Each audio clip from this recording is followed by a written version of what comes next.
Hey guys, welcome to Unicode. Today we are starting with Python. We will see the installation of Python and some of the basic things in Python to get you familiar with the data types. We'll also see the if-else and if-elif ladder. Let's come to the installation part of Python. Simply search for Python in your browser. Python in your browser. You can click on the very first link, that is python.org. You can go to downloads and download the latest version of Python. Meanwhile, we'll see the installation of a IDE. That we'll use PyCharm in our PyCharm as a IDE for us. We can simply search Python, PyCharm, click on the very first link, go on the download button.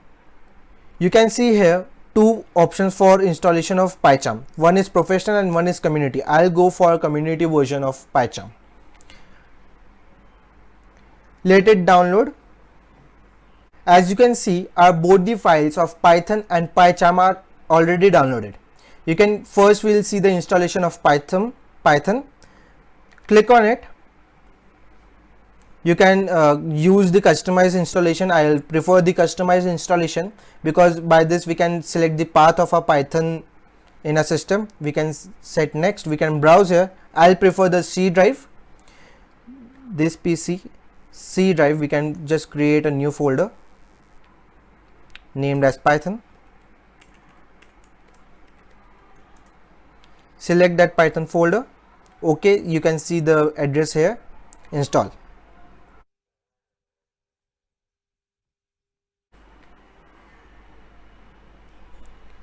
Now that our setup is successful, we can close this window. We can see the installation of our PyCharm. We can just double click on the exe file. We can click on next. This address is okay. We can click on next. I don't want any of these, so I will go further.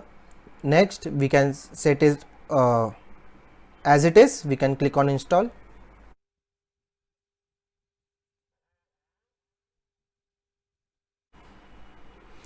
Now that our PyCharm is installed, we can run our PyCharm community edition.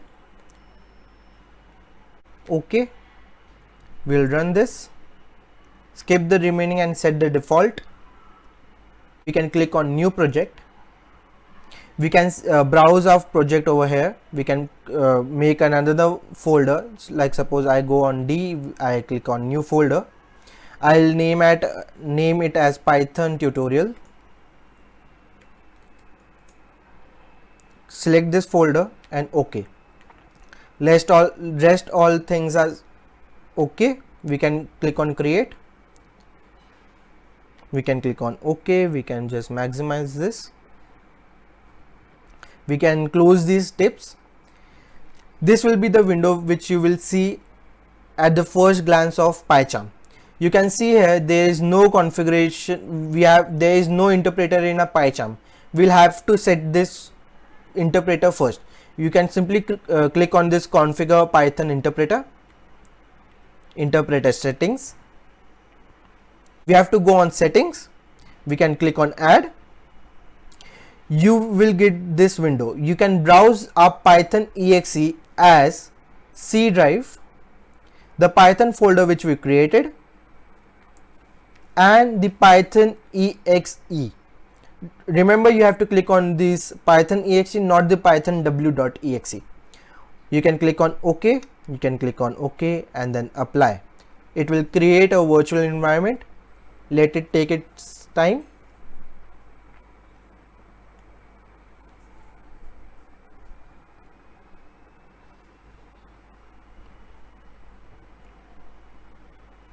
You can click on apply and then OK. So we are ready for making our first Python program, that is hello world. Of course, you can just simply go here on a Python tutorial folder. You can right click, you can go on new, you can create a new Python file.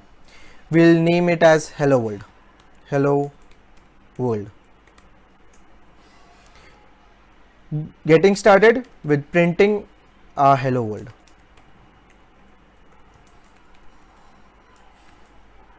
You can right click on this window and you can click run hello world. You can see our Python is installed and our PyCharm is ready to use. So we are ready to write our first code in Python. First of all, if you would like a bigger font over here and in the output window, you can simply go on files, you can see settings, you can go on editor and then color schemes and then color scheme fonts. You can tick mark over here and increase the font size from here. I think 20 is perfect for me. You can click on apply and then OK. Getting started with some of the data types, some of the variables, we can just simply write like I is equals to 8, and if I just print the value of I like this and simply running this code, you can see 8 over here. You can perform multiple operations over here like plus 3 and then run, like you will see the output like 11 because 8 plus 3 is 11. You can also see many of the data types. I can also convert it directly into a float like 8.6. I can run this code, it will give an output like 11.6. In Python we do not have to specify the data type of any variable. I can also write like I is equals to like if I give like Unicode, and of course these are not of the same data type. We can just simply remove this plus 3 and then run this code. You can see Unicode over here written. Getting further with if else statements, suppose if I just write here like I is equals to 8 and then if you do not it is not necessary to put parentheses over here. We can just simply write here like if I modulus 2 equal to 0, and here it's not the curly brackets, it's a colon.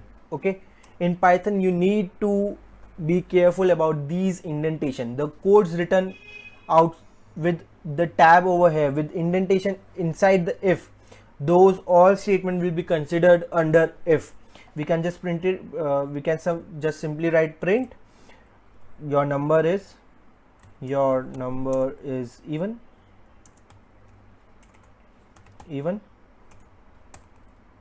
and just enter and then a backspace, else it will automatically write the colon, and if it does not, you have to write that colon.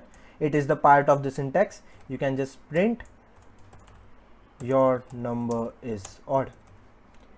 As simple as that. We can just run this code. As you can see, the output was your number is even, because 8 is of course even. If I change the value of I, we can see like the number is odd. Okay, getting next to if elif ladder, we can just see our code like if I give I is equals to suppose like 45, and if I just write like if I is greater than 40 colon print your number is greater than 40. And for writing else if, it is simple like elif. This is a different word. In C++ we had else space if, we have in Python we have elif. We can just simply write like I is greater than 30, print your number is greater than 30. We can like else, forgot to write the colon and then print your number is less than 30. We can just simply run this code, double click on it, run the code. Your number is greater than 40, GREATER. We can also make the changes over here. We can run this code. Your number is greater than 40. If I change the value of a number, it's like 30. It will give your output as your number is less than 30, because this is not the condition which is fulfilling, because I is equal to 30. It's not greater than 30. So we have came to the end of the video. If you learned from the video, please like my video and share the video. And if you are new to Unicode, please hit that subscribe button. I would like to answer your doubts in the comment section. Till then, happy coding.